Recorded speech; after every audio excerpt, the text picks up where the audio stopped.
choral Evensong was brought about by Thomas Cranmer in his Book of Common Prayer, and it was really a way of giving to the people at large a simple form of prayer for the end of the day, and it combined the old monastic evening prayers and night prayers, and by sticking those together, Thomas Cranmer came up with this shape of a church service which really tells the whole story of salvation from beginning to end. So we hear parts of the Old Testament and the book of Psalms sung by the choir, and then the New Testament reading responded to in turn by the song of Mary the Magnificat, and then eventually by the song of Simeon the Nunc Dimittis.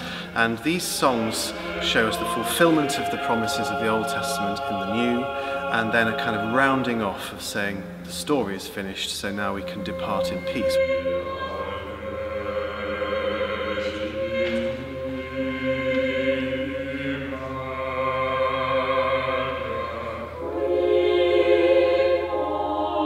Here at the chapel we don't have it every night, but we have introduced it on a Monday evening about 3 years ago in order to really end the beginning of the week. So people are feeling rather tired after their Monday at work or of study, then they can come along and have what is a relatively passive service. So really you're worshipping largely through what the choir and the readers are offering to you, rather than having to be up and down all the time saying things and doing things yourself.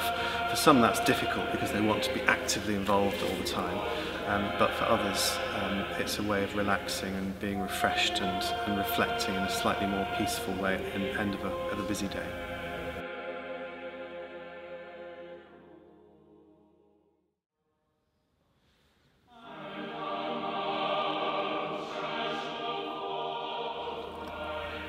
I spent 26 years at Eton. I ran the music. It was an extraordinarily large department with some extremely talented musicians in it. It was really rather nice that I had a year after Eton doing all sorts of different things on Sunday, because I could then look for exactly what I wanted.